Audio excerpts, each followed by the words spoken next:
لبثت فيكم أمرا من قبله أفلا تعقلون صدق الله العظيم إن الله وملائكته يصلون على النبي يا أيها الذين آمنوا صلوا عليه وسلموا تسليما الصلاة والسلام عليك يا سيدي يا رسول الله وعلى آلك وأصحابك يا سيدي يا حبيب الله الصلاة والسلام عليك يا سيدي يا نبي الله وعلى آلك وأصحابك يا سيدي يا رحمة الله تمام تعریف حمد و ثنا اللہ تعالیٰ جل مجدہ کریم کے لیے درود و سلام نبی اکرم نور مجسم شفیع معظم احمد مصطفیٰ جناب حضرت محمد مصطفیٰ صلی اللہ تعالیٰ علیہ وسلم کی ذات والا صفات کے لیے حمد و ثنا کے بعد دوستوں بزرگوں اور بھائیوں بالخصوص علماء کرام مشائخ کبریٰ نعتخواں سادات اللہ تعالیٰ نے توفیق عطا فرمائی اور ہم سب کو اپنے گھر میں جمع ہونے کا موقع عطا فرمایا دینی مجالس کا اور محافل کا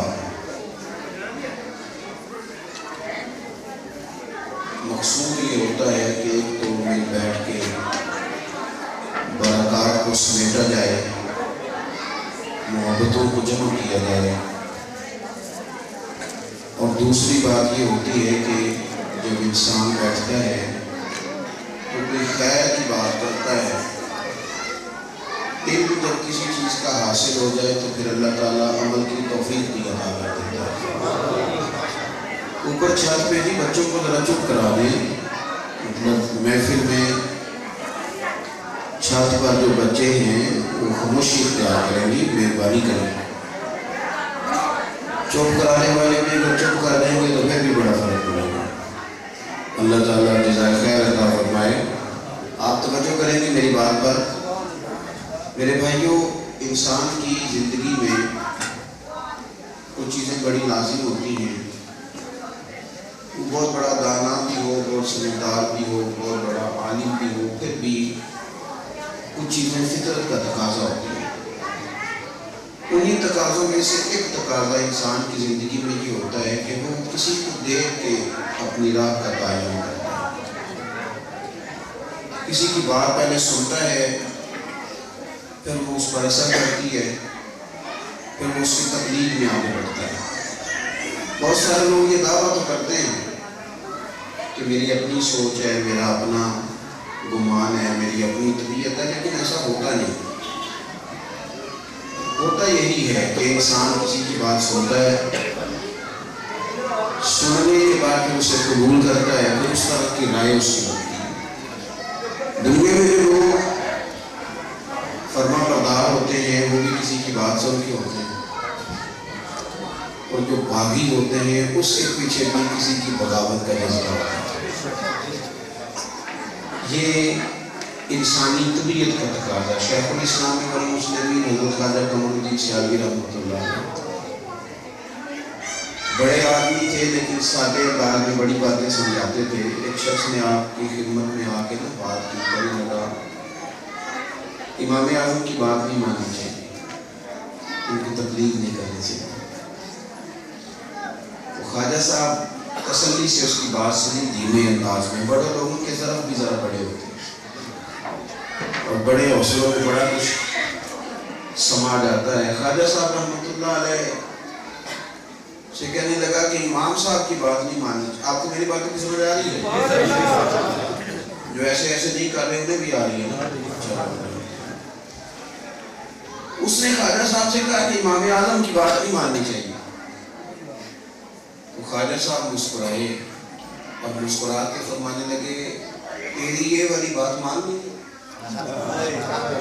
نہیں سمجھائی تیری یہ والی بات میں مان لوں آپ کا چہرہ دیکھنے لگا تو آپ فرمانے لگے جا اپنا کام کر تو کہتا ہے میری مانو امام صاحب کی نہ مانو یہ عجیب آدمی ہے تیری مان لے اور ان کی نہ مانے جنہوں نے کئی صحابہ کی بارگاہ میں بیٹھ کے فیض حاصل کیا امام جعفر صادق رضی اللہ تعالیٰ عنہ کی بارگاہ ہے مقدسہ سے فیضیاب ہوتے رہے. تو انسان زندگی میں کسی کی مانتا ہے اس کا مزاج ہوتا ہے.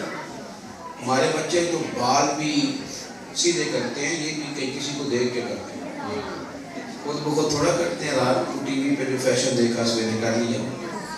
تو انسان کسی نہ کسی کے پیچھے تو چلتا ہے. اللہ تعالیٰ نے ہمارے لیے رستہ آسان کیا, ہماری تربیت کے لیے, ہماری آسانیوں کے لیے. ہمیں فرمایا ادھر ادھر بھی تم نے چلنا ہے تو لقد کان لکم فی رسول اللہ اسوۃ حسنہ, میں نے تمہارے لیے رسول اللہ کی زندگی میں بہترین نمونہ رکھا ہے. کچھ جملے ہمارے ہاں زیادہ بولے جاتے ہیں اور مفت بولے جاتے ہیں, ان پر کوئی پیسے دے کے سیٹ نہیں بک کرائی جاتی کہ موٹیویشنل اسپیکر کے پاس بیٹھا ہوں تو مجھے ذرا بڑے میرے پیسے لگے ہیں تو میں نے ایک ایک بات نوٹ کرنی ہے, یا میں لیکچر دے رہا ہوں اور تھوڑے دن کے بعد میرا پیپر ہے تو مجھے ایک ایک پوائنٹ کو بڑے خوبصورت انداز میں نوٹ کرنا ہے. ایسا ہوتا نہیں ہے اکثر.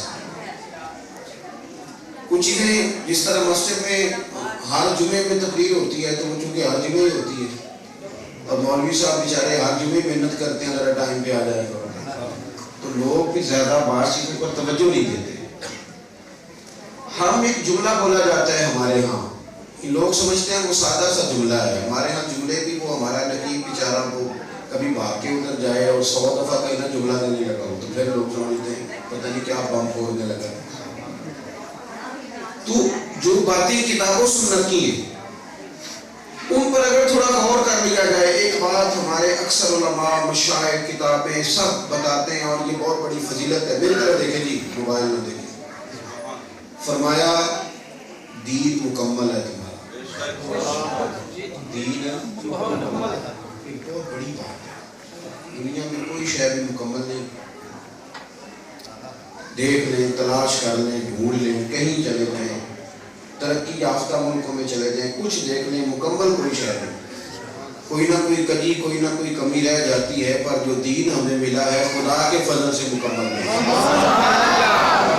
کامل اور اکمل سیرت ہے نبی پاک صلی اللہ علیہ وسلم. یعنی آپ جو بھی حضور سے سیکھنا چاہیں گے, جس رنگ میں بھی آپ فیض لینا چاہیں گے, اللہ نے محبوب کی زندگی میں وہ ساری برکتیں رکھی ہوئی. ہماری چونکہ طبیعت ہوتی ہے ادھر ادھر نکل جانے کی, مزاج ہوتا ہے, کچھ چیزوں کو انسانی نفس جلدی قبول کرتا ہے تو ہم سمجھتے ہیں.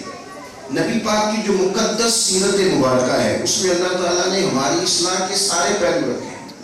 اور جب آپ رسول کی سیرت کو پڑھتے ہیں اور جب نبی پاک کی تعلیمات پر آپ غور کرتے ہیں تو سب سے پہلا نفع یہ ہوتا ہے کہ اللہ تعالیٰ بندہ مومن کا سینہ کھول دیتا ہے, بے یقینی ختم ہوتی ہے, انشراح صدر نصیب ہوتا ہے, اطمینان نصیب ہوتا ہے.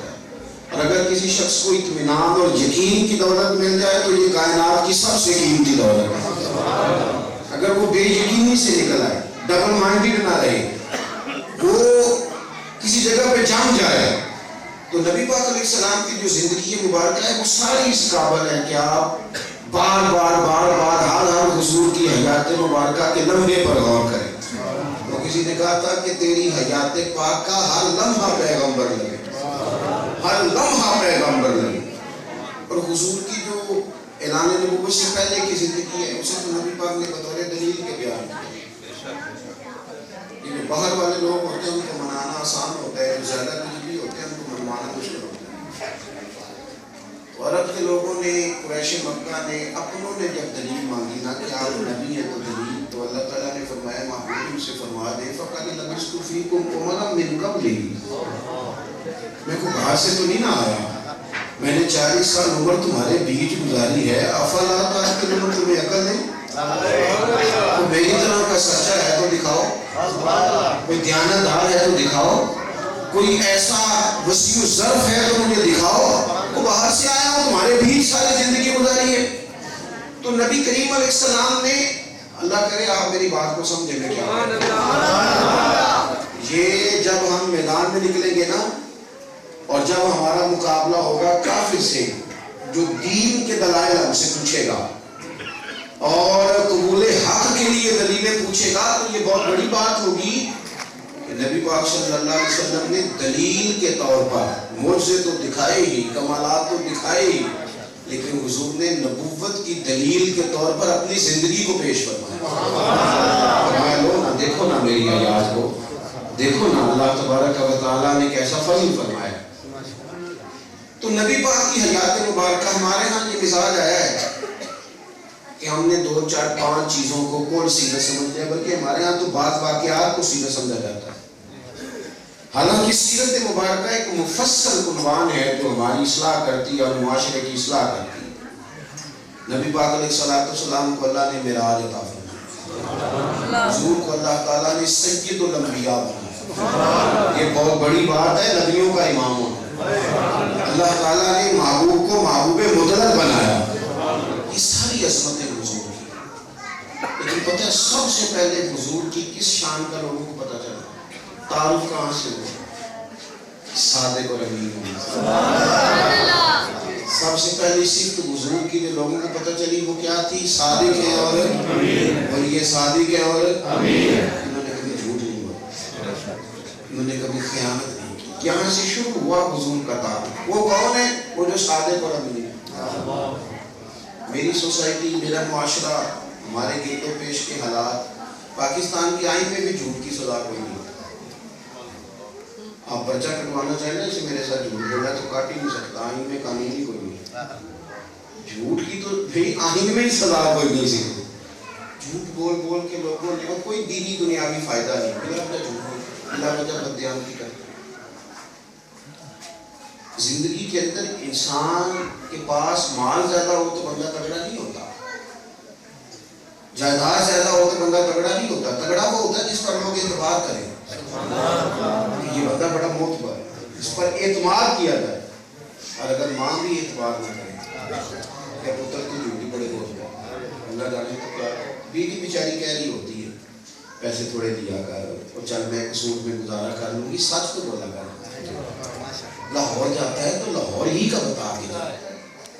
ہمارے ہاں جو کمزوری زیادہ آئی ہے تیزی سے، اور پھر ہم نے اس کا ابلاغ کیا، بڑے ناراض نہ ہو جائیں، لیکن ایک دفعہ کہا نا آپ نے، چلو ہو سکتا ہے مجبورا نہیں کہا ہو، کسی بندے کے پیسے دینے تھے، ابھی پیسے بنے نہیں تھے، وہ دینے آ گیا، تو آپ نے تو بڑی مجبوری میں یہ لفظ کہنا پتر اسے کہہ میں گھر کوئی نہیں، مجبوری میں کہا نا آپ نے، لیکن اس نے ایک دفعہ آپ کے کہنے کو جھوٹ بولا، پھر پتہ نہیں زندگی میں باپ سے وہ کتنے کو جھوٹ بولے، پھر آپ تڑپ جائیں گے کہ پتر میں بڑی تکلیف میں ہوں، میرے ساتھ سچی بات کر، لیکن آپ شاید بھول گئے کہ آپ نے ایک دفعہ خود اسے کہا تھا کہ جا جھوٹ بول گیا، وہ پھر طے ہو گیا۔ میرے عزیزوں، نبی پاک صلی اللہ علیہ وسلم نے سوسائٹی میں اصلاح کے لیے جو پہلا کام کیا وہ سچائی کا، اور نبی پاک نے فرمایا تیرا سچ تجھے بچا لے گا۔ سچائی نجات کا راستہ ہے، سچائی بچا لیا کرتی ہے، جھوٹ ہلاکت ہے، جھوٹ سے وقار ختم ہوتا ہے، انسان الجھ جاتا ہے۔ اپنی زندگی میں معاملات نبی پاک صلی اللہ علیہ وسلم سے پوچھا کہ حضور مومن بزدل ہوتا ہے؟ فرمایا ہو جاتا ہے۔ کنجوس ہوتا ہے؟ فرمایا کر جاتا ہے۔ کبھی کبھی یا رسول اللہ مومن جھوٹا بھی ہوتا ہے؟ نبی کریم نے فرمایا نہیں، میرا کلمہ پڑھنے والا جھوٹ نہیں بولا۔ مومن جھوٹے نہیں ہوتے، ان کی مزاج میں سچائی ہوتی ہے، وہ کھری اور صاف بات کرتے ہیں۔ ہمارا انداز اس طرح کا ہو گیا ہے کہ آپ یقین کریں کہ ڈھونڈنا پڑتا ہے۔ رشتے کیوں ٹوٹتے ہیں بلا؟ اس لیے کہ جب بچے کا رشتہ ہونے لگتا ہے نا تو ہو اتنی تعریفیں لڑکے کی بتائی جاتی ہیں، اتنی بتائی جاتی ہیں کہ رشتے کے لیے وہ تو غیر قابل نظر آنے لگتا ہے، اتنا نیک ہے کہ تو مرید ہونا چاہیے اتنی۔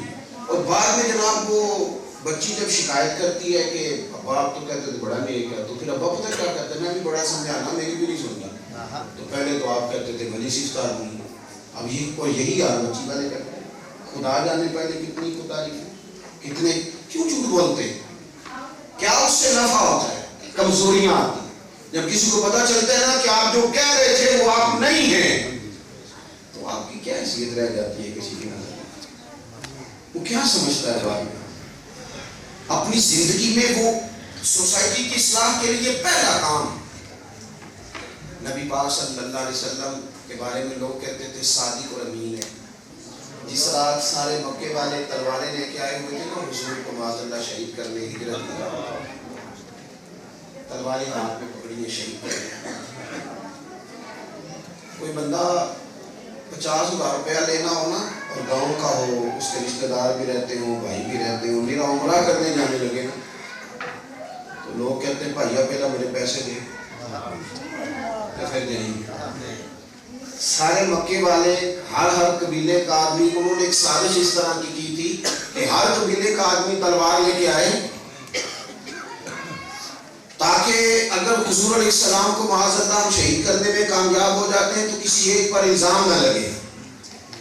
وہ سارے تلواریں لے کے آ گئے محبوب کو شہید کرنے کے لیے, سب تلواریں لیے کھڑے ہیں دروازوں پہ.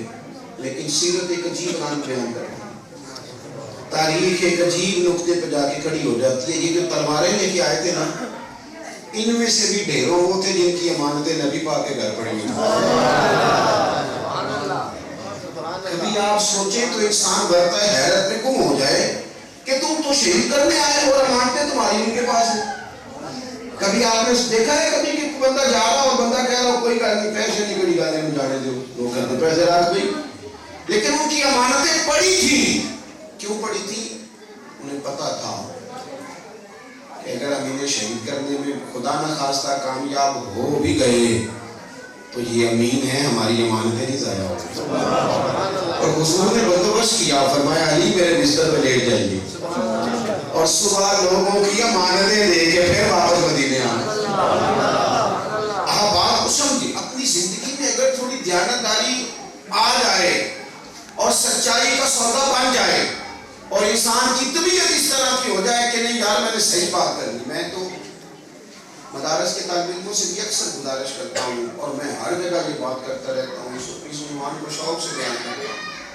میں کہتا ہوں یار تم کہتے ہو نا فجر 6 بجے ہوگی تو 6:01 پہ نہ پڑھانا, تم نے مسئلے پہ والا کرنا 6 بجے پڑھاؤں گا.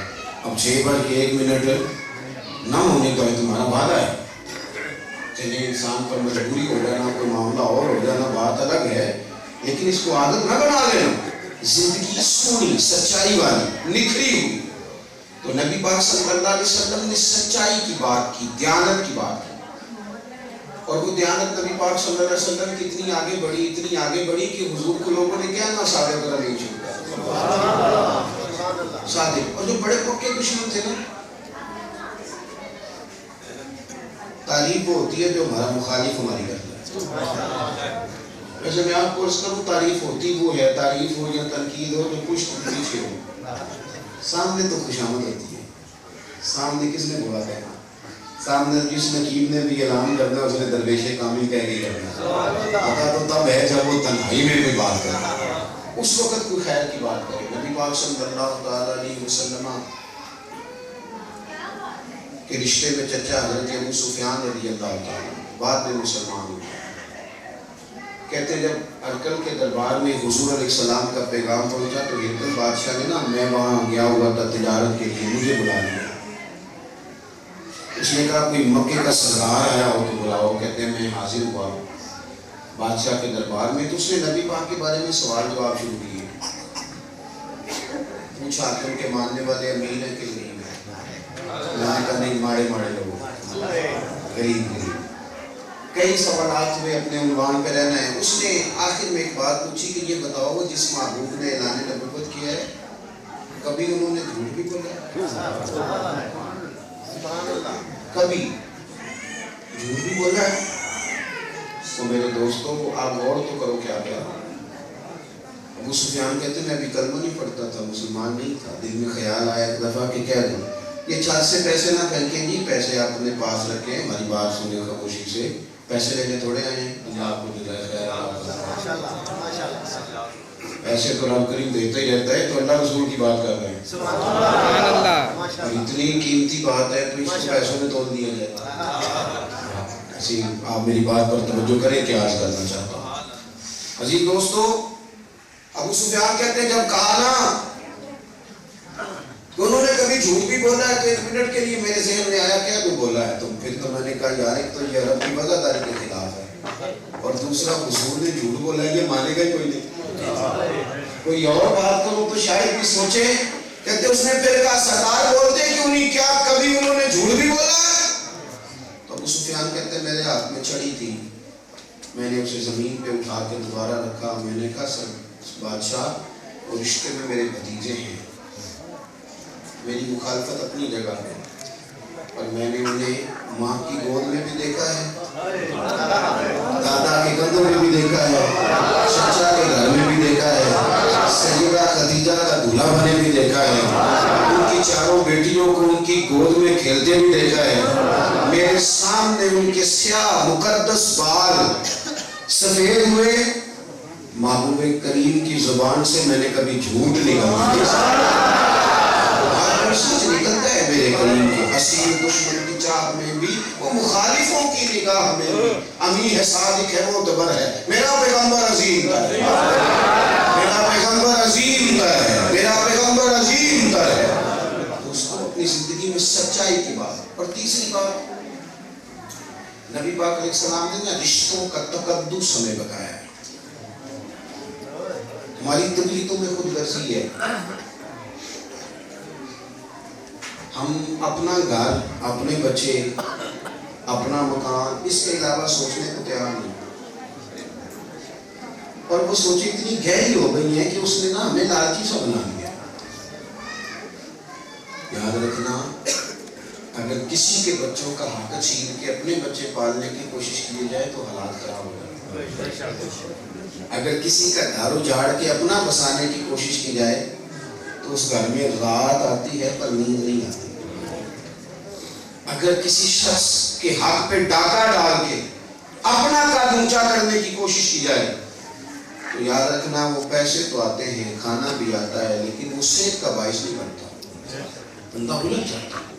نبی پاک صلی اللہ تعالیٰ علیہ وسلم کا مقدس طریقہ یہ ہے کہ حضور رشتوں کا تقدس صلہ رحمی.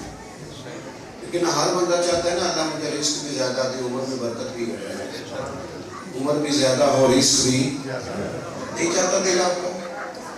خاصے درویش کو دے لگتے ہیں, رزق بھی زیادہ ہو اور عمر بھی. اور نبی پاک نے نسخہ بتایا, مشکات میں حدیث ہے, اور میں جو تم میں سے چاہتا ہے نا رزق میں برکت ہو جائے, عمر لمبی ہو جائے, وہ اپنے رشتہ داروں سے اچھا سلوک کرے.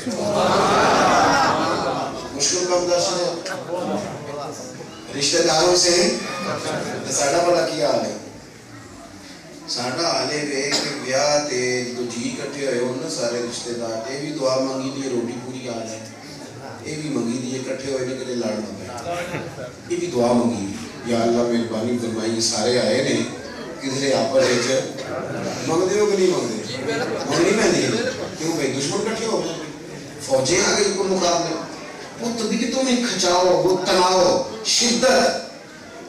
نبی پاک صلی اللہ تعالیٰ علیہ وسلم تشریف فرماتے ہیں, ترغیب و ترہیب میں حدیث ہے, حضور نے فرمایا بھئی جس کا کوئی رشتہ دار ناراض ہے, ہاں رشتہ دار کو ناراض کریں آپ, لیکن شرط یہ ہے کہ وہ بد مذہب ہو گیا ہو, بد عقیدہ ہو گیا ہو تو بات الگ ہے, لیکن اپنی ذات کے لیے جھگڑے ڈال لینا. فرمایا جس کا کوئی رشتہ دار ناراض ہے میری محفل سے اٹھ کے چلا جائے. اتنی بڑی بات کرتی ہوں, جاؤ اٹھ کے چلے گا. ایک سیاپی چپکے سے گئے اور تھوڑی دیر کے بعد چپکے سے آ کے بیٹھ گئے. محبوب کریم نے توجہ کی تو عرض کرنے لگے حضور خالہ ناراض تھی, گھر جا کے معافی مانگ رہا ہے, اصولہ کھا رہا ہے. انہوں نے یہ نہیں کہا کہ سونے پہلا میری بھی تو گل سنو, رشتہ دار ڈاڑی بڑے, میں تو دسنا ہونا میرے نال ہے بھی کیتا ہو بھی. ہمارے پاس تو کہانیاں کسی کو آپ چھیڑ لیں پھر تو پتہ لگتا ہے کہ اس سے بڑا مظلوم ہی کوئی نہیں, ساری دنیا نے اسی پہ ظلم کیے. عزیز دوستو, جب حضور کا حکم آ گیا کہ اچھا سلوک کرنا ہے تو پھر صحابی نے یہ نہیں کہا, کوئی توجہ نہیں فرمایا. حضور نے فرمایا کہ جس کا رشتہ دار ناراض ہے اٹھ کے چلا جائے. اٹھ کے گئے, راضی کر کے واپس آ کے بیٹھ گئے. نبی پاک نے فرمایا سنو بھائی, جس محفل میں کوئی رشتے توڑنے والا موجود ہو وہاں خدا کی رحمت کا نزول نہیں ہوتا. تھوڑی قربت پیدا کرے. اور نبی پاک نے نا رشتے بنا کے دیے, رشتوں کے اصول بیان کیے. نبی پاک علیہ السلام نے فرمایا باپ راضی ہو جائے تو رب راضی ہو جائے. ماں کے قدموں تلے جنت ہے, بڑا بھائی باپ کی جگہ ہے, چھوٹا بیٹے کی جگہ ہے, فرمایا جو 2 بیٹیاں 2 بہنیں پال کے بیاہ دے گا میرا اس کے ساتھ وعدہ ہے جس طرح میری 2 انگلیاں جڑی ہوئی ہیں اس طرح میرے ساتھ جوڑ کے جنت میں رشتوں کا تقدس نبی پاک نے بیان کیا، اصول بیان کیے، اس کے پیار کی بات ہم توڑتے پھرتے ہیں، 1 منٹ لگتا ہے، میرا نہیں جی کوئی کچھ لگتا۔ میں اکثر دوستوں سے کہتا ہوں جو چاچا اللہ نے میرے لیے پسند کیا، جس خاندان میں رب نے مجھے پیدا کیا، جو چاچا اس نے میرے لیے پسند کیا مجھے کیوں نہیں پسند ہے،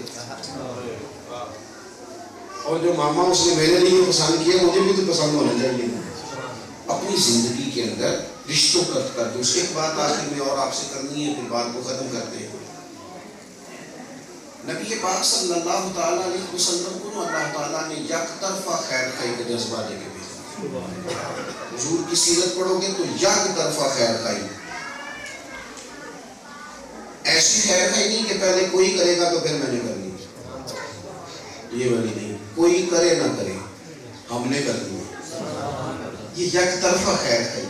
عبادت کرنی چاہیے، تجارت نہیں کرنی چاہیے کہ پہلے تو کر پھر میں بھی کروں گا، پہلے تو آ پھر میں بھی، بھئی اسی تے کسی والوں نہ جانا جنہ کوئی نہ، یہ سوچ درویشوں کی تھوڑی ہوتی ہے۔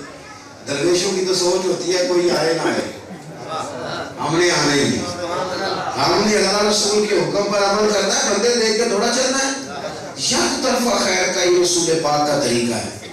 ہم نہ تیزی سے تجارت کی طرف مائل ہو گئے، ہم کہتے ہیں جو ہمارے ساتھ ٹھیک ہوگا ہم بھی اس کے ساتھ، اور میں تو اس مذہبی ماحول میں اتنی شدت دیکھتا ہوں، اس مذہبی ماحول میں گروہ بن جاتے ہیں، وہ میری طرف ہے تو میں اس کی طرف، وہ خدا کے بندو یہ امت ہے نبی پاک کی، اسے امت بننا چاہیے۔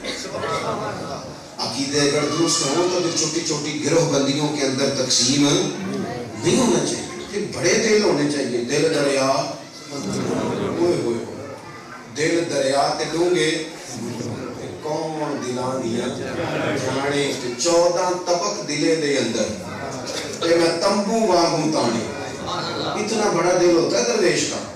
چھوٹی چھوٹی باتیں میں جناب میں نہ کئی دفعہ ایک دفعہ مجھ سے کہنے لگے، میں نے کہا وہ فلاں آدمی سے تم نے ملاقات نہیں، کہتے 2 باری میں نے ملے انہیں سلام نہیں لگی، میں کہتے مثلا ایک میٹا بڑا نگم کے نہیں دوسرا نہیں لگی چاہیے، اتنی بات میں جھگڑا کر لیا، وہ فلانا جناب، وہ خدا کی بندوں بس کرو، فلانے نے جناب مجھے بچے منگنی میں نہیں بلایا تو میں کہوں بیاہ تے بھی نہ بلائے کہ پھر بھی رینج ہونا جائز نہیں، اس کی مرضی ہے، بلائے چاہے نہ بلائے۔ اپنی زندگی میں دل کو بڑا کریں یار، حوصلے کو بڑا کریں۔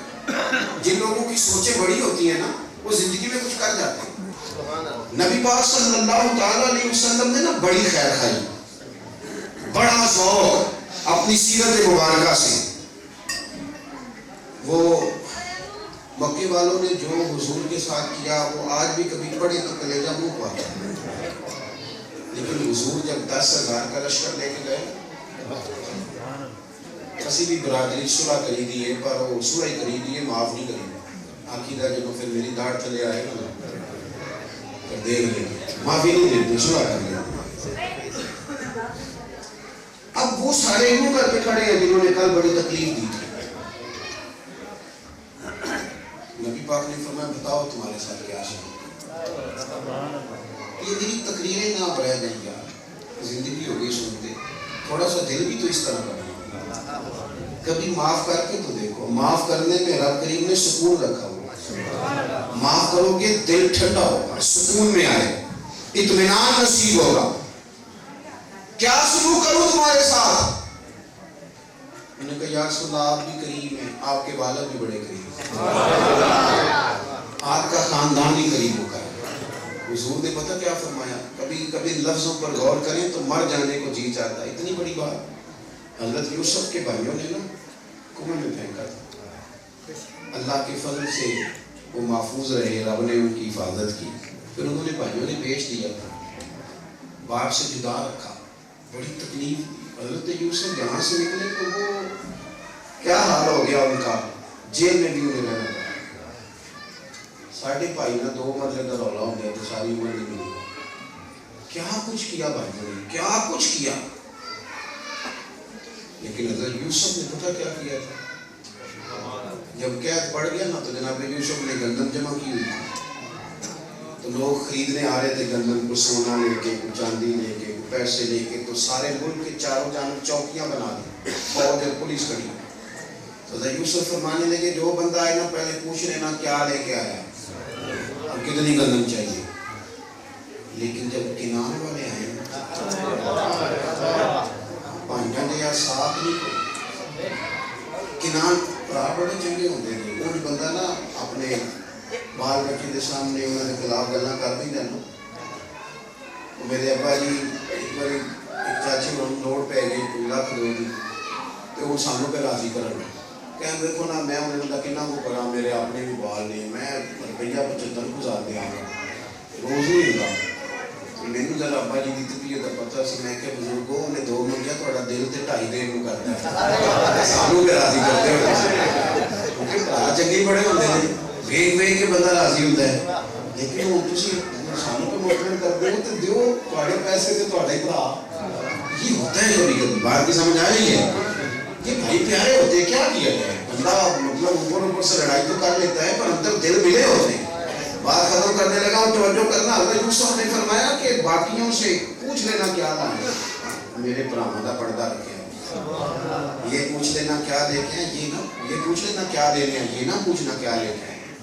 حضور کھڑے ہیں، مکہ فتح ہو رہا ہے، نبی کریم علیہ السلام نے فرمایا بتاؤ تمہارے ساتھ کیا سلوک کروں، انہوں نے کہا حضور آپ تو قریب ہیں، پتہ ہے حضور نے کیا کہا، اور میں آج تمہارے ساتھ کوئی سلوک کروں گا جو جناب یوسف نے بھائیوں کے ساتھ، جاؤ کوئی بات ہی نہیں کرنی، کوئی صفحہ ہی نہیں پلٹنا، جاؤ تمہیں معاف کیا، کوئی شرارت کرا ہی کوئی نہیں کرنا، اس لیے تھوڑا سا دل کو بڑا کریں۔ 3 باتیں میں نے آپ کی خدمت میں عرض کی ہیں، پھر دہراتا ہوں۔ ایک تو زندگی سچائی والی، دیانتداری والی، اتنی بات کرے جس پہ بندہ پورا اتر سکے، پہلے تو باتیں تھوڑی کرنی چاہیے، حدیث پاک میں فرمایا جو زیادہ باتیں کریں گے قیامت میں ان کے گناہ بھی زیادہ ہوں، تھوڑی باتیں کریں اور سچی کریں۔ اور تیسری بات، اپنی زندگی کے اندر رشتوں کے تقدس کا خیال کریں، توڑنے والے نہ بنے، جوڑنے والے بنے۔ وہ کسی نے خواجہ نظام الدین صاحب کو کینچی دی تھی تحفے میں، تو آپ فرمانے لگے پتر کٹنا تے میرا کام ہی کوئی نہیں، میرے تحفہ دینا ہی تے سوئی دھاگا دے، ساڈا تے سینے والا کام ہے، کٹنے والا تے کھاتا ہی کوئی نہیں۔ اور تیسری بات یہ کہ تھوڑا دل بڑا کریں، صرف معاف کرنے کا بھی مزاج بنائیں۔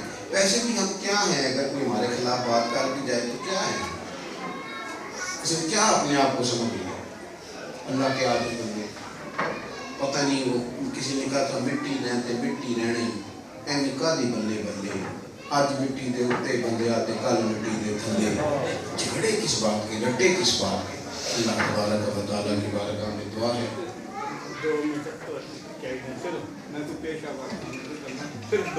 مجھے بات نہیں کر رہے میری اللہ تو خوش رکھے، مجھے آخر دعوانا تو کر رہے تھے اللہ کو سلامت۔ بزرگوں کی بات سننی ہے جی، میں عرض یہ کرنے لگا تھا آپ کی خدمت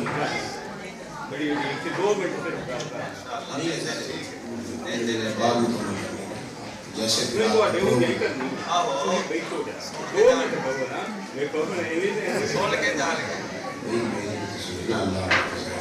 میری مصروفیت بڑی سخت ہوتی ہے،